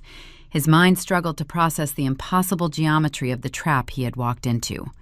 The faceless corporate entity that provided the massive high-risk loan the syndicate he believed he outsmarted, the predator currently dismantling his business piece by piece, was his discarded daughter. He realized he had pitched his survival to a proxy team I controlled. He realized the diner meeting was a calculated illusion designed to extract the raw financial data I needed to destroy him. He realized I held the leverage the entire time. He turned the page with a shaking hand, flipping past the legal seizure authorizations. He expected to find endless appendices of banking jargon. Instead, he found a single, stark photocopy attached to the back of the packet. It was a scanned image of a lined page torn from a marbled composition notebook. The handwriting on the photocopy consisted of rigid, tight block letters. The entry was dated 17 years ago. It listed the exact make and model of a silver luxury SUV. Next to the vehicle description was a precise dollar amount: $62,400. It was the opening page of my dollar store ledger. Arthur stood up from the table. "The arbitration is concluded, Mr. Sanchez," he said, buttoning his suit jacket. "The liquidators will arrive at your commercial office at 8 o'clock tomorrow morning to begin the inventory process. Have a pleasant afternoon." Julian sat frozen in the chair. The sweat dripped down his temple. He stared at the photocopy of the ledger page, the physical proof that his daughter never forgot the stolen inheritance. The business he built to satisfy Vanessa's vanity was dead, completely liquidated by the stroke of my pen. But the collapse of Sanchez Strategic Solutions was merely a professional execution. Julian committed a fatal error when he originally signed the Apex Vanguard loan agreement. He was about to learn that toxic debt does not stop at the office door. It follows you home. The liquidation of Sanchez Strategic Solutions proceeded with the cold efficiency of a surgical strike. The following morning, a team of corporate auditors arrived at Julian's leased mahogany suite. They seized the custom furniture, the computer hardware, and the abstract art hanging on the glass walls. The junior analysts were dismissed, and the heavy double doors were locked. Julian was entirely stripped of his professional identity. However, a corporate liquidation is ultimately a sterile event. The true devastation of predatory debt is its ability to breach the personal perimeter. When I originally authorized the $2 million Apex Vanguard injection, I included a specific structural requirement. I mandated that the debt be cross-collateralized against all available personal assets. Julian, desperate to secure the funds and blinded by his own hubris, signed the addendums without comprehending the catastrophic risk. His signature linked the survival of his doomed consulting firm directly to the equity of his primary residence. He put his house up as collateral, the very same house where Vanessa painted my bedroom beige, the house where I surrendered my brass key onto a glass coffee table. The moment Arthur handed Julian the default notice in the mediation boardroom, an automated legal cascade engaged. The failure to satisfy the $2 million demand triggered an immediate mechanics lien against the property. The commercial debt mutated into a residential threat. The consequences arrived swiftly in the manicured suburban neighborhood. A local county sheriff deputy drove a marked cruiser up the paved driveway on a brisk Tuesday morning. The officer walked up the concrete steps and approached the front porch. He carried a heavy staple gun and a legally binding document. The deputy did not knock. He pressed the heavy paper flat against the polished wooden door and engaged the staple gun. The sharp metallic thud echoed across the quiet, manicured lawn. The document was a bright neon orange foreclosure notice. The stark fluorescent color clashed violently against the muted suburban aesthetic. It was a glaring, public declaration of financial ruin, visible to every neighbor walking their dog or driving past the property. The fortress Vanessa curated to project high society status was branded with the ultimate symbol of failure. The appearance of the neon orange sticker shattered Vanessa's carefully maintained illusion.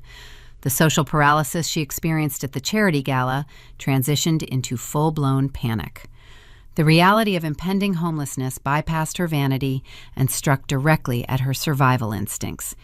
She realized the extent of my leverage. She understood that the discarded teenage girl now held the power to execute a legal eviction against the woman who orchestrated the original exile. Vanessa resorted to the only tactic she possessed. She attempted to manipulate the narrative. My private cellular phone began receiving a barrage of incoming calls. I did not answer. The calls rolled over to the automated system, generating a lengthy queue of digital audio files. I sat at my office desk, observing the notification counter climb. I tapped the screen and played the first message. Kennedy, darling, Vanessa's voice crackled through the small speaker. She was sobbing. The tears sounded practiced, a deliberate performance designed to elicit sympathy. Please pick up the phone. There has been a terrible misunderstanding. The bank placed a notice on our door. We are going to lose the house. You have to stop this. You cannot do this to your family. I am begging you to show some mercy. We are sorry for whatever hurt you feel. Please, just talk to us. She invoked the word family while begging for mercy. She demanded leniency from the exact person she had thrown out into the night 17 years ago. She offered a vague, conditional apology for whatever hurt I felt, entirely avoiding any specific admission of guilt. She did not mention the stolen life insurance. She did not mention the forged signature. She played the victim, expecting my resentment to soften in the face of her manufactured tears. I looked at the glowing screen. A bright red icon indicated the option to delete the audio file. I did not listen to the remaining voicemails. I pressed my finger against the red icon. The digital files vanished into the electronic void, erased with a single tap. I felt no obligation to entertain her theatrical desperation. A person who requires mercy should not spend decades acting mercilessly. I allowed the legal process to unfold without interference. I did not offer a grace period. I did not negotiate a settlement. I let the bank initiate the formal foreclosure proceedings. The property entered the public auction circuit governed by the rigid, unforgiving laws of the county court system. The auction took place on the steps of the local courthouse on a cold, windy Thursday morning. I did not attend the public event. I remained insulated in my downtown penthouse. I dispatched a proxy buyer representing a newly formed subsidiary holding company. The house carried a massive toxic debt load, effectively driving away traditional real estate investors. No rational buyer wanted to touch a property tangled in a complex corporate default. The auctioneer called for bids. The gathered crowd remained silent. My proxy buyer raised a numbered paddle and submitted the opening bid. It was a fraction of the property's estimated market value, pennies on the dollar. The auctioneer called the price 3 times. The wooden gavel struck the podium. Sold. The legal transfer of ownership occurred electronically later that afternoon. My corporate attorney forwarded the digital confirmation to my tablet. I opened the file and reviewed the county registry details. The title to the suburban property, the manicured lawn, the granite kitchen island, and the beige guest room officially belonged to my subsidiary. I held the legal deed to the threshold I was forbidden to cross. I owned the exact square footage where Julian told me I was no longer part of the family ecosystem. The acquisition felt completely sterile. There was no triumphant fanfare. There was no cinematic confrontation on the front lawn. It was a victory achieved through quiet, methodical paperwork. The ledger was balancing itself through the blunt force trauma of capitalism. Julian and Vanessa were legally evicted. They were stripped of their wealth, their social status, and their home. The fortress they built to exclude me collapsed under the weight of their own arrogance. They had nowhere left to run and no assets left to leverage. The financial annihilation was absolute. But a ruined man rarely accepts his defeat with grace. Stripped of his pristine facade and facing the harsh reality of the street, Julian was about to bypass his pride entirely. Desperation stripped away his cowardice, leaving only a raw, pathetic need for survival. He was preparing to make one final audacious play, a maneuver that would bring the quiet corporate warfare directly to my physical doorstep. We arrive back at the Tuesday in late July. The heat continues to bake the St. Louis pavement outside my tinted office windows. Inside, the air remains a crisp 68 degrees. The digital clock on my tablet indicates that 12 minutes have passed since Marco first radioed up from the perimeter guardhouse.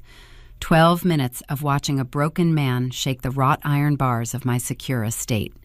Julian does not look like a former regional executive. He does not resemble the man who wore tailored suits and polished golf shoes.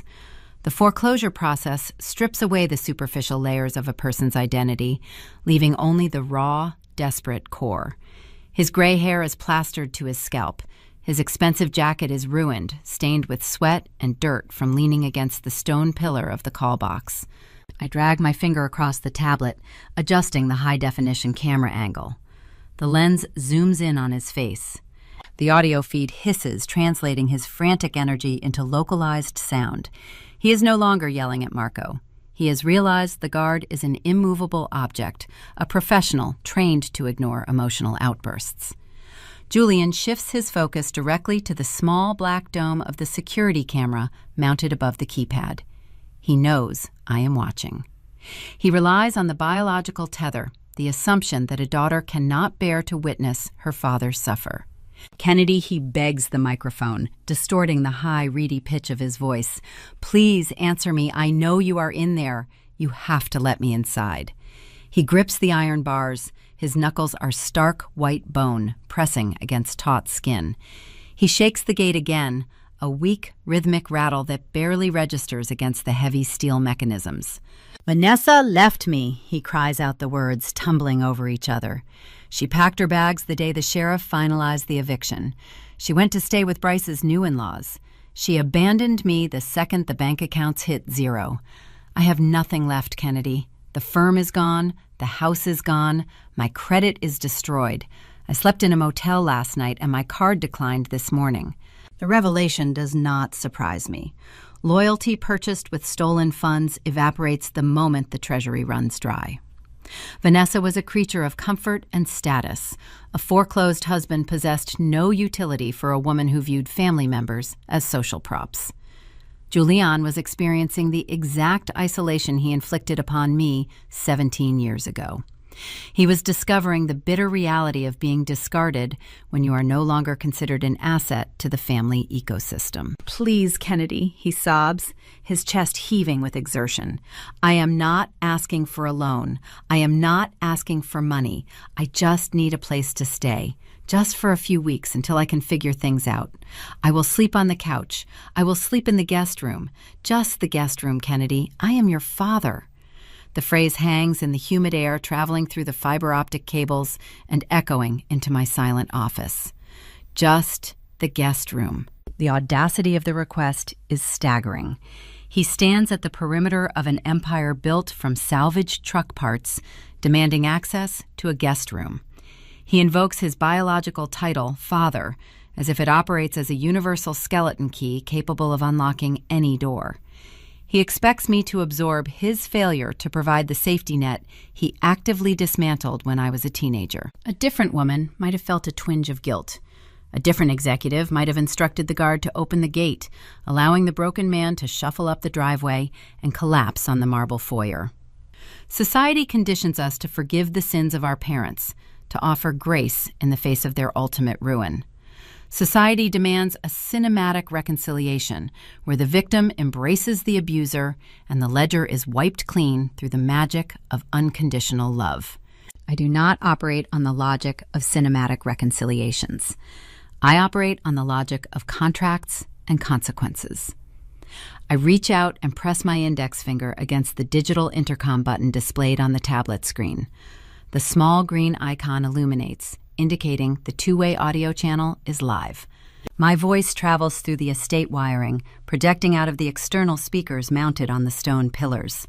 It cuts through the ambient noise of the cicadas and the distant highway traffic. It is smooth, steady, and entirely devoid of pity. "Julian," I say. He gasps, releasing his grip on the iron bars. He steps back from the gate, looking up at the camera. He wipes a mixture of sweat and tears from his cheek, using the back of his soiled sleeve. A desperate, hopeful light flares in his sunken eyes. "Kennedy," he breathes out, the relief evident in his posture. "Thank God. Please tell the guard to open the gate. It is incredibly hot out here." I do not instruct Marco to engage the locking mechanism. I lean closer to the tablet. 17 years ago, I state, my tone remaining perfectly flat. "We sat in the formal living room of your house. I remember the exact pattern of the woven area rug. I remember the low hum of the air conditioning unit. You sat on the edge of the leather sofa and refused to look me in the eye. You told me the family dynamic had shifted. You informed me that I was no longer part of the ecosystem." Julian freezes. The hopeful light in his eyes dims, replaced by a sudden, creeping panic. He understands the trajectory of the conversation. He recognizes the historical record I am pulling from the archive. "Kennedy, that was a mistake," he stammers, rushing to interrupt the narrative. "I was under immense pressure. Vanessa manipulated the situation. I was weak. I never should have let her push you out. I regret it every single day." I ignore his manufactured apologies. I continue, speaking my voice echoing across the concrete driveway. "You asked for my house key," I remind him. "I pulled the lanyard over my head. I did not cry. I did not beg you for a grace period. I extended my arm and dropped a heavy brass key onto the tempered glass coffee table. Do you remember the sound it made, Julian? It was a very distinct, sharp, metallic clink." Julian stares at the camera lens, his mouth slightly open. He is trapped in the digital crosshairs. Forced to confront the exact moment he traded his daughter for a comfortable beige lie. "I walked out the front door with 2 canvas duffel bags," I continue, "and before my sneakers reached the bottom of the concrete steps, I heard you engage the deadbolt. You locked the door behind a 16-year-old girl possessing no trust fund and no safety net. You secured your perimeter." I release my finger from the digital button. The external speakers emit a brief electronic click. Julian stands on the pavement, the St. Louis heat pressing down on his ruined suit. He is waiting for the verdict. He anticipates a screaming match. He expects me to yell about the forged signature and the stolen life insurance money. He waits for the emotional explosion, assuming my anger will eventually burn out and leave room for a reluctant rescue. He believes I am punishing him before ultimately opening the heavy iron gates. He fundamentally misjudges the architecture of my revenge. He does not realize that the final judgment involves no screaming and no open gates. The trap is already closed, and he is about to discover exactly what happened to the house he locked me out of. I watch him standing on the sun-baked asphalt, waiting for an explosion that will never arrive. He is bracing his physical body for a barrage of insults. He anticipates that I will list his failures, recount the stolen inheritance, and demand an apology for the forged tax documents. He believes that if I yell, I am still emotionally invested in his approval. Anger implies a lingering bond. It suggests that a relationship still possesses a pulse, even if the heartbeat is erratic. He wants me to scream because a screaming daughter is a daughter who might eventually tire herself out and open the iron gates. I do not owe this man my anger. Anger is an expensive resource, and I refuse to spend another currency on him. I press the digital icon on the tablet screen. The two-way audio channel re-engages with a soft, static hiss. I monitored the county foreclosure circuit, Julian, I state. My voice remains an even, unreadable plateau. I tracked the public listings when the regional bank seized your suburban property. Julian stops breathing. He wipes a trembling hand across his mouth, smearing dirt across his pale cheek.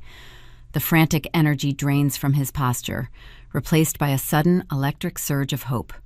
His mind races, processing the limited information, attempting to construct a narrative where he survives the afternoon.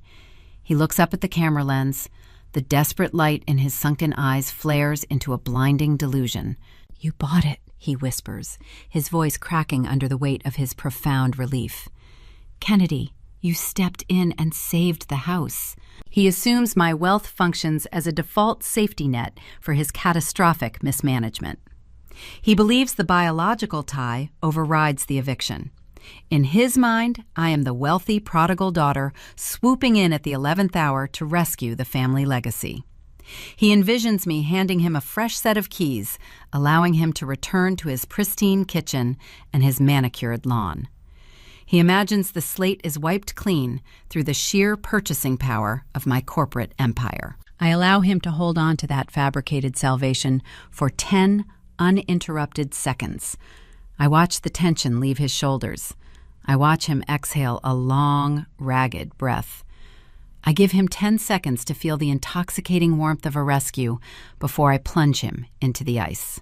Apex Vanguard subsidiary holdings acquired the deed at auction yesterday morning, I explain, breaking the quiet tension. The transaction cleared the county clerk office for a fraction of the estimated market value. I currently hold the legal title to the property. Thank God, Julian breathes out, a wet, tearful laugh escaping his throat. I knew you would not let the bank take it. I knew you would protect the family. We can fix this, Kennedy. I can move back in tomorrow and we can start over. I did not acquire the property to preserve your legacy, Julian, I reply. I purchased the deed so I could dismantle it. The wet laugh dies in his throat. The desperate smile cracks, fracturing into a mask of pure confusion. He shakes his head, unable to decipher the plain English echoing through the outdoor speakers. I signed a binding legal transfer this morning. I continue ensuring every syllable lands with geometric precision. The residential title no longer belongs to my corporate portfolio. I donated the property free and clear to the Gateway Children's Foundation. Julian grips the iron bars. His knuckles turn white again. He opens his mouth, but no sound materializes. He cannot comprehend the mathematics of the transaction. He cannot fathom a scenario where a person willingly gives away a valuable real estate asset simply to enforce a boundary. The municipal zoning permits were expedited yesterday afternoon, I inform him. The residential layout is currently undergoing a rapid conversion. The property is officially registered as a transitional shelter. It will house displaced teenage girls who age out of the foster system. It will provide a sanctuary for youth who find themselves abruptly locked out of their own homes, holding nothing but a canvas duffel bag. No, he mutters, his voice barely a whisper. No, you cannot do that. That is my house. It is a youth shelter, Julian, I correct him. The granite kitchen island where Bryce used to eat takeout food is being converted into a communal study area. The master suite, where Vanessa plotted to steal a life insurance policy, is now a counseling office. The architecture of your vanity is being repurposed to serve the exact demographic you discarded. He shakes his head side to side, a frantic, useless motion. The reality of his permanent exile is finally piercing the thick armor of his entitlement. You stood at my perimeter and begged for the guest room, Julian, I say, leaning closer to the tablet microphone. You asked for the specific square footage Vanessa claimed for her out-of-town friends. I would let you use the guest room, but I am currently having the walls painted beige for a 16-year-old girl who actually needs a safe place to sleep. The color drains entirely from his face. He looks like a hollow shell standing on the concrete. A contracting crew arrived at the suburban property at dawn, I tell him, delivering the final necessary detail. They removed every original fixture. They stripped the deadbolt you engaged 17 years ago. The locks were changed this morning. I watch his knees begin to buckle. Gravity is slowly reclaiming its hold on his exhausted frame. You do not have a key anymore, Julian, I state. The words hang in the heavy summer heat, final and resolute. And neither do I. I remove my index finger from the digital icon. The sharp, crisp click of the interface disconnecting echoes through the quiet office. The audio feed cuts out instantly. The external speakers, mounted on the stone pillars, power down, severing the connection between the fortified estate and the ruined man standing on the outside. On the high-definition monitor, Julian collapses. His legs give out entirely. He falls forward, his knees striking the sun-baked asphalt with a heavy, ungraceful impact. He does not reach out to brace his fall. He simply folds, folding into himself like a discarded architectural blueprint. He rests his forehead against the lower iron crossbar of the security gate. His shoulders heave in silent, racking sobs that the camera can see, but the microphone no longer transmits. He is crying, but I am no longer listening. The ledger is balanced. The stolen inheritance, the beige paint, the folding chair, the forged signature, and the surrendered brass key are all accounted for. The debts are settled in full, paid out in the currency of a permanent, unyielding boundary. Julian is kneeling on the outside of a fortress he forced me to build, facing a world that offers no grace to a man who spent his life hoarding it. He cannot bargain with a closed door, and he cannot negotiate with a dead intercom. The boundary is drawn in steel and concrete. There is no coming back from this. The only remaining task is to observe the quiet aftermath of a war won without firing a single emotional shot. I keep my eyes focused on the high-resolution display, watching the final moments of the encounter unfold. Julian remains on the asphalt for a long time. His posture suggests a man waiting for a reprieve that the universe has already denied. Eventually, the heavy door of the security perimeter guardhouse swings open. Marco steps out into the sweltering heat. He adjusts the radio clipped to his tactical vest and walks toward the kneeling figure. Marco is a professional. He does not brandish a weapon or raise his voice. He simply approaches Julian, places a firm hand on the ruined shoulder of his expensive suit jacket, and issues a quiet directive. The audio feed is muted, but the physical interaction requires no translation. It is the universal gesture of an eviction. Julian does not resist. The fight evaporated from his veins the moment he realized the suburban house was donated to the charity foundation. He allows Marco to pull him up from the pavement. He stumbles briefly, finding his footing like a sailor stepping onto dry land after a harrowing voyage. He does not look back at the camera lens. He turns his back to the wrought iron bars and begins a slow, shuffling walk down the shoulder of the paved access road. I watch his retreating silhouette shrink against the horizon until he disappears behind a bend in the tree line. Marco returns to his post. The driveway is empty. I reach across my desk and close the protective cover over the tablet screen. The glass goes dark. The silence inside my home office is profound. It is not the tense, suffocating quiet of a house filled with secrets and hidden ledgers. It is the vast, unbothered stillness of an environment where every variable is controlled and every threat is neutralized. I sit in my leather chair, analyzing the physiological response in my own chest. Society insists that revenge is a hollow pursuit, leaving the victor feeling empty and unresolved. The cultural narrative suggests that closure only arrives through forgiveness and emotional reconciliation. I feel no emptiness. I feel no vindictive thrill. I feel the weightless, undeniable relief of a zeroed-out ledger. The mathematical equation of my past is finally balanced. For 17 years, I carried a phantom debt, a heavy, invisible burden constructed from beige paint, stolen funds, and a surrendered brass key. I hauled that weight onto the loading docks. I carried it into the cabin of the salvaged Peterbilt truck. I brought it into the corporate boardrooms and the high society galas. It informed every contract I drafted and every boundary I established. Now the burden is gone. The final entry in the marbled composition notebook is recorded. I stand up from my desk and walk out of the climate-controlled office. I move through the expansive corridors of my estate. The architecture features soaring ceilings, exposed structural steel, and rich, dark wood. There are no sterile beige walls anywhere on the property. Every room is designed to occupy space boldly. It is a fortress built by a woman who refused to remain invisible. I walk toward the rear of the house and push open the heavy glass terrace doors. I step out into my sprawling backyard. The harsh afternoon heat has begun to break, surrendering to the early evening transition. A warm Missouri breeze rolls across the manicured grounds. The air carries the scent of sun-baked earth and the faint, sweet aroma of blooming jasmine. The setting sun paints the sky in vibrant streaks of violet and burnt orange, reflecting off the surface of the infinity pool. It is a striking, vivid panorama. I walk across the stone patio and stand near the edge of the terrace overlooking the perimeter of my land. Tall, ancient oak trees line the property, border their thick green canopies rustling softly in the wind. The leaves create a gentle, rhythmic whispering sound. From the front of the estate, a distinct mechanical noise cuts through the evening air. It is the heavy, satisfying thud of the magnetic security gates locking into place. Marco has engaged the overnight perimeter defense. The thick steel bolts slide into their reinforced concrete housings, sealing the property. That sound used to signify my exile.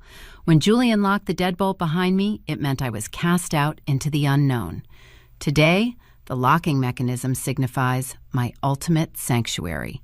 I am inside the fortress, and the toxic elements of my history are permanently secured on the outside. I turn my attention away from the fading sunset and look directly at you. We have reached the end of the narrative. You have witnessed the anatomy of a quiet war. If you have followed this journey from the initial call at the gate to the final click of the intercom, you understand the distinct philosophy driving these actions. We are taught to navigate family conflict using the currency of emotion. We are encouraged to scream our grievances, attend therapy sessions, and compromise our boundaries in the name of biological obligation. But screaming requires you to expend your own energy.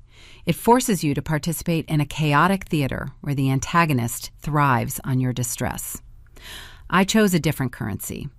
I realized that respect is constructed with steel. It is not begged for in dark hallways or pleaded for across formal dining tables. You cannot convince a person to value your presence if they have already calculated the exact price of your absence. When people show you that they view your existence as a transactional inconvenience, you must stop trying to earn a seat at their table. You must stop negotiating for the privilege of sitting in a rusted folding chair near the kitchen doors. The purest form of justice is bureaucratic. It is found in the undeniable ink of a signed contract. It is located in the precise wording of a default clause and the unyielding structure of a property deed. When you remove emotion from the battlefield, you deprive the enemy of their primary weapon. You do not need to raise your voice to destroy a toxic structure. You simply need to acquire the leverage required to dismantle it.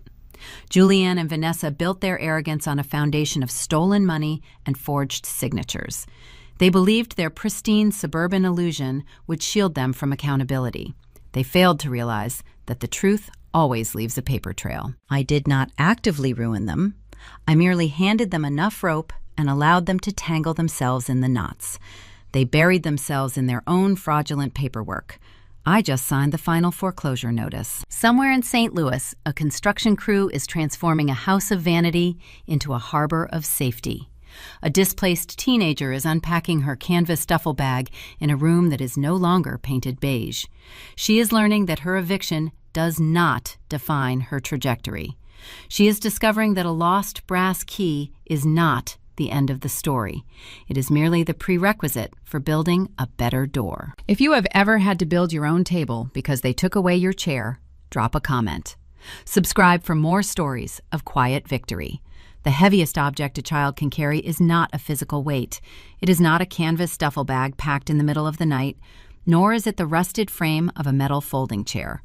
The heaviest thing a child can carry is the sudden, devastating realization that they are an inconvenience to the people who are supposed to protect them. When we look at the wreckage of Julian and Vanessa's suburban kingdom, it is easy to focus on the spectacular nature of their financial ruin. It is satisfying to watch the architecture of their vanity crumble under the weight of a neon orange foreclosure sticker. But if we peel back the layers of toxic debt and corporate liquidation, the true tragedy of this story is not a financial one. It is a profound failure of fundamental parenting values. It is a story about what happens when the sacred responsibility of raising a child is traded for the cheap comfort of an aesthetic illusion. In traditional American culture, the family home is mythologized as the ultimate sanctuary. We spend 30 years paying off mortgages, cultivating green lawns, and arranging living rooms to create a safe harbor against a harsh, unpredictable world. The implicit contract of the traditional family structure is that no matter what happens outside those walls, the children inside are safe, valued, and fiercely protected. Julian broke that contract the moment he allowed the walls of a lavender bedroom to be painted beige. Parenting is not merely the act of providing shelter and caloric sustenance. It is the active daily practice of acting as a fiduciary for a child's developing soul. It requires a high degree of emotional awareness, a willingness to lean into the discomfort of conflict to ensure fairness. Julian lacked this courage entirely. When Vanessa began her territorial campaign systematically erasing his daughter's footprint from the household, Julian stared at his shoes. He chose the quiet, immediate convenience of placating his new wife over the long-term, arduous work of defending his biological daughter. He believed that if he just stayed quiet, the friction would magically resolve itself. But emotional neglect does not resolve. It calcifies. When parents lack the emotional awareness to validate a child's existence, that child is forced to seek validation in the cold, unforgiving metrics of the outside world. Kennedy had to learn the harsh mechanics of survival on a loading dock because her father refused to do the difficult work of parenting in his own living room. Furthermore, the story exposes the toxic fallout of dishonesty and blatant favoritism.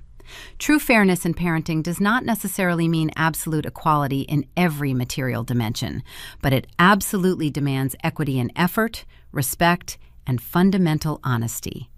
We see the grotesque distortion of these values in the contrast between Kennedy and Bryce. Kennedy honored her end of a verbal contract, trading straight A's for a modest college fund. Bryce failed geometry and was rewarded with a $60,000 luxury vehicle. When parents weaponize resources to play favorites, they inflict a dual tragedy. They alienate the unfavored child, teaching them that their best effort will never be enough to secure love. But simultaneously, they cripple the favored child. By rewarding Bryce's failures and shielding him from consequences, Vanessa engineered a weak, dependent adult. It is no coincidence that while Kennedy was building an empire out of steel and supply chains, Bryce was failing upward, entirely reliant on nepotism and unearned status. A parent's primary duty is to prepare a child for the reality of the world.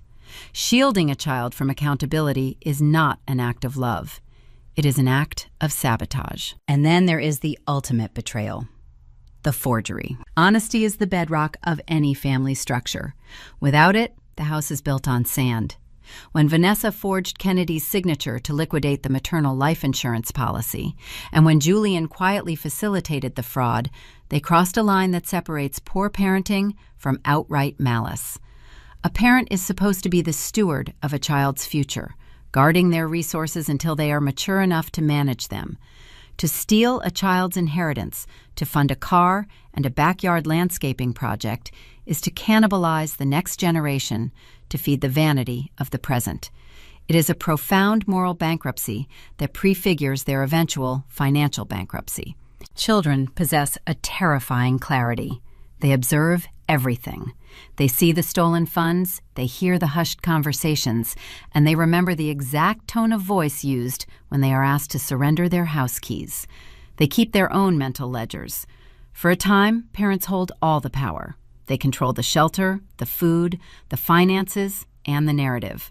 They can evict a teenager and lock the deadbolt, believing their authority is absolute and permanent. But the arc of time is long, and the power dynamic inevitably flips. The child who is asked to make themselves small eventually grows up. They enter the world, they build their own leverage, and one day, the parents who wielded their authority so carelessly find themselves standing on the outside of an iron gate asking for mercy. The way we treat our children when they are entirely dependent on us dictates exactly how they will treat us when we are old, vulnerable, and dependent on them.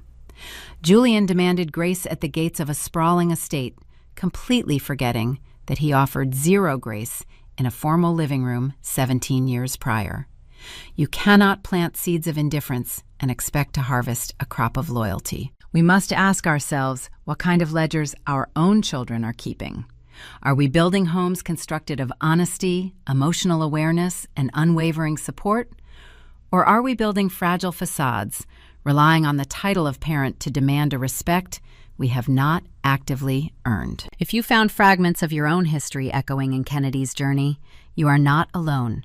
There is a vast, quiet community of people who have had to build their own tables because the people who were supposed to protect them took away their chairs. If this story resonated with you, if it validated the quiet boundaries you have had to draw in your own life, please subscribe to the channel and follow Revenge Order. We are dedicated to exploring the complex, often painful truths of family dynamics, loyalty, and the ultimate pursuit of self-respect. As you turn off your screen and step back into your own life, take a moment to look at the keys resting in your pocket. Think about the doors they open, and more importantly, think about the people you choose to let inside. A house is just an assembly of wood, drywall, and glass. It only becomes a sanctuary when the people inside commit to the hard, honest work of protecting each other. Look closely at the foundation of your own relationships today, because eventually, the ledger always balances. The only question left is whether you will be standing safely inside the gates when it does, or whether you will find yourself standing on the outside, staring at a door that no longer recognizes your name.